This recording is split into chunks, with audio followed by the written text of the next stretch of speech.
Bonjour à tous, vidéo exceptionnelle qui n'était pas prévue.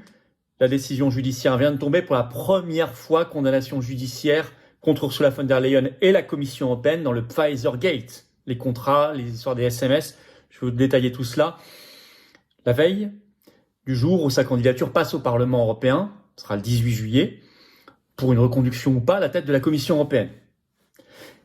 17 juillet, aujourd'hui, 3 ans jour pour jour, après la manifestation historique du 17 juillet 2021 que nous avions, nous, patriotes, organisée, et partout en France, la très grosse manif historique à Paris, 100 000 personnes, contre le pass sanitaire. Macron venait de faire son allocution folle pour les libertés, pour la vérité. 3 ans, pile, jour pour jour. Plus tard, j'y vois un signe. Nous avons une pensée pour Michel Rivasi parce que le recours qui a porté ses fruits aujourd'hui, judiciairement, elle en était, comme députée européen. De là où elle est, elle verra son œuvre. Ça donne du carburant pour notre recours au pénal, cette fois, contre Ursula von der Leyen en Belgique, évidemment, puisque c'est la même affaire. Et ça, c'est formidable aussi. Je vous parlais de tout ça, évidemment. N'hésitez pas à partager cette vidéo, elle est très importante. Pour cela, à vous abonner à cette chaîne YouTube en cliquant sur s'abonner en dessous. C'est un petit clic gratuit, c'est très important également. Ou réabonnez-vous si YouTube vous a désabonné, ça faut vérifier, ça arrive. Plus vous êtes abonné, plus les vidéos circulent, plus elles sont recommandées, plus on va toucher des gens qui vont nous découvrir. C'est très très important pour le combat pour la liberté et les vérités. Vous le savez, il y a les assises de la souveraineté, très important, le samedi 14 septembre à Arras. Même si vous avez été préinscrit à un moment, l'inscription officielle a débuté. Ne tardez plus, parce que ça part très vite. Et il faut s'inscrire officiellement, même si vous avez été préinscrit. Le lien pour le faire est sous la vidéo en description dès maintenant. Tous les intervenants, vous allez voir sur la page, sont actualisés jour après jour, parce qu'il y en a de plus en plus. Et les invitations pour tous les partis souverainistes sont parties hier matin. Bref, pensez à vous inscrire le plus vite possible pour cet événement qui va être historique pour propulser le bloc souverainiste. Et je vous attends. Justement, 3 ans, jour pour jour, après la manif qu'on avait organisée historique du 17 juillet 2021. C'est peut-être le moment de venir pour nous soutenir, pour adhérer, réadhérer.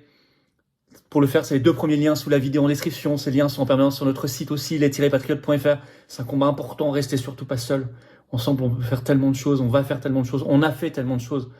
Peut-être pour fêter ces 3 ans de la grosse manif historique et cette bonne nouvelle sur Ursula von der Leyen, je vous attends. Mais j'en reparle tout à l'heure. Je vous attends en tout cas avec cœur et conviction.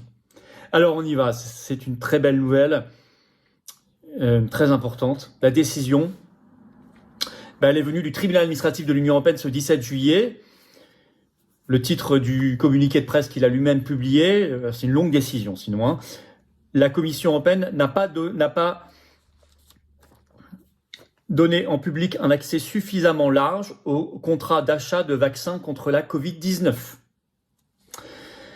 C'est une décision presque 3 ans après le recours qui avait été déposé le 22 octobre 2021 par des députés européens, donc dont Michel Rivasi, feu Michel Rivasi à qui nous rendons hommage, et nous l'avons fait d'ailleurs en manifestation par une minute de silence, déposé aussi par des particuliers, et dont beaucoup de patriotes, il faut le dire, y compris des référents d'ailleurs qui avaient participé à ce premier recours. Alors, le tribunal administratif de l'Union européenne a donné tort à la Commission européenne et à Ursula von der Leyen, mais vous allez voir que ça va avoir des conséquences concrètes, hein, sur 2 points très importants. Le premier, c'est qu'il y avait trop de confidentialité dans ces contrats qui étaient trop caviardés. Ils n'auraient pas dû l'être. Je vais vous lire un extrait du résumé par le communiqué de presse du tribunal administratif de l'Union européenne.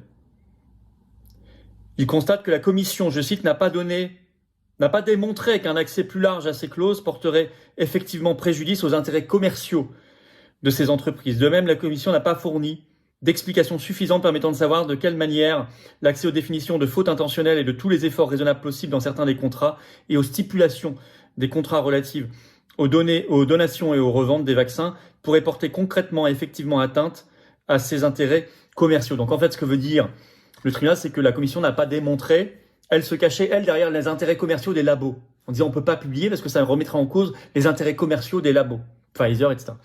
Et le juge leur dit, mais vous n'avez pas démontré en quoi ça remettait vraiment en cause les intérêts commerciaux des labos. Donc on ne vous croit pas, c'est bidon. Deuxième point, et c'est très important pour l'affaire des SMS, écoutez bien, il y a eu secret sur l'équipe des négociateurs côté Commission européenne de ces contrats, et ça n'est pas possible. La Commission européenne avait mis en avant, il faut protéger leur vie privée. La belle affaire, protection de la vie privée. Le juge n'a pas été convaincu, je vais vous lire un deuxième extrait du communiqué de presse sur ce point. S'agissant de la protection de la vie privée des personnes invoquées par la Commission européenne pour refuser partiellement l'accès aux déclarations d'absence de conflit d'intérêt des membres de l'équipe de négociation pour l'achat des vaccins, le tribunal estime que les particuliers concernés ont dûment démontré le but spécifique d'intérêt public de la divulgation de données à caractère personnel de ses membres. En effet, ce n'est qu'en possession de leur nom, prénom, leur rôle professionnel ou institutionnel qu'ils auraient pu vérifier que les membres en question n'étaient pas en situation de conflit d'intérêt. De plus, la Commission n'a pas suffisamment pris en compte toutes les circonstances pertinentes afin de mettre correctement en balance les intérêts en présence liés à l'absence de conflit d'intérêts et un risque d'atteinte à la vie privée des personnes concernées. Donc, il fallait donner nom, prénom, qualité professionnelle, qualité institutionnelle, etc. de toute l'équipe des négociateurs. Oui, mais ça veut dire quoi ? En conséquence, je cite, le tribunal administratif annule la décision de la Commission européenne. Ça veut dire annule notamment la décision sur l'accès partiel au contrat, qui concernait 13 contrats et avenants. Et ça, vous le voyez quand vous lisez la décision en elle-même sur des dizaines de pages. Je l'ai fait. Et elle annule aussi la décision de la Commission européenne sur la confidentialité de l'équipe de négociateurs. Or, qu'est-ce que ça veut dire concrètement ? Ça veut dire qu'il va y avoir publication intégrale des contrats. Ça veut dire que l'équipe des négociateurs doit être connue. Et donc, par effet ricochet, ça va faire parler, ça va concerner les SMS d'Ursula von der Leyen, puisqu'elle fait partie de cette équipe des négociateurs. La Commission européenne, ça l'a reconnu elle-même, par SMS avec le PDG de Pfizer, M. Bourla. Donc, c'est une décision formidable pour notre propre action judiciaire, cette fois au pénal, contre Ursula von der Leyen, devant le juge belge, vous le savez, le juge d'instruction Freinet que j'ai rencontré il n'y a pas longtemps, sur l'affaire, la même affaire, l'affaire des contrats et l'affaire des SMS, de la négociation. C'est du carburant formidable. Au passage, je veux rendre hommage, je l'ai dit, à Michel Rivasi, qui nous a quittés malheureusement bien trop vite, qui faisait partie en 2021 des députés européens qui étaient dans ce recours. Elle verra d'où elle est ce succès. Comme quoi, il n'est jamais vain d'agir, il n'est jamais vain de réagir, il n'est jamais vain de résister. C'est toujours utile. Alors tout ça intervient la veille, puisque c'est le 18 juillet, du vote au Parlement européen sur la candidature pour un second mandat d'Ursula von der Leyen.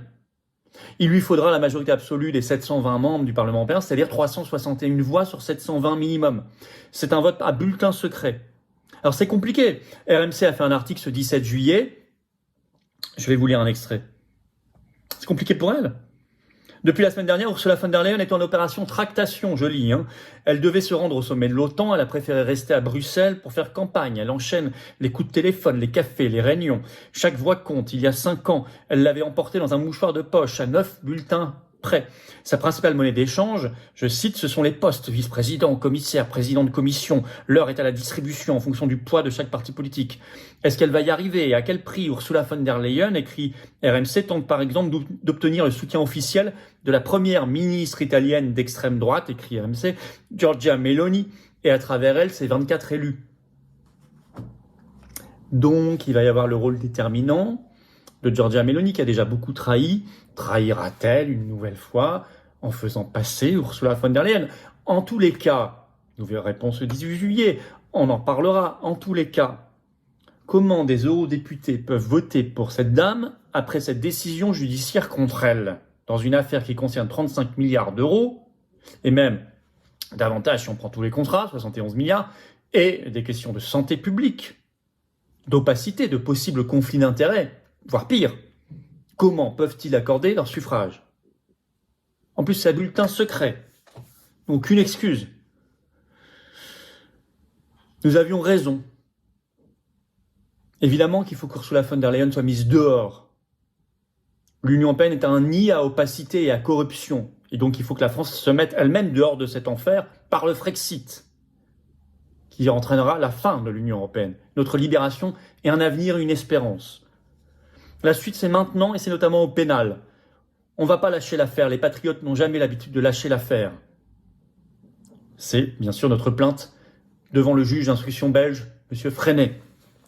Rendez-vous devant la justice le 6 décembre, vous le savez. Et là, nous avons remis, c'était avant le 16 juillet, je l'ai fait, nous l'avons fait comme partie civile. Nos conclusions, c'était demandées par les magistrats. On l'a fait. On lâchera pas l'affaire. On n'a pas l'habitude de lâcher l'affaire. Merci de partager cette vidéo, de vous abonner à cette chaîne YouTube pour que ça se partage mieux par un petit clic en dessous sur s'abonner. Inscrivez-vous, même si vous avez été préinscrit. C'est maintenant les inscriptions officielles. Dépêchez-vous, ça s'inscrit à toute vitesse. Pour Arras, samedi 14 septembre, les assises de la souveraineté, inédit, historique, très grand moment. Information et inscription sous la vidéo en description dès maintenant. Vous le savez. Et je vous attends 3 ans jour pour jour après la manif historique du 17 juillet 2021. Vous y étiez peut-être à Paris ou dans la France entière. On a organisé partout.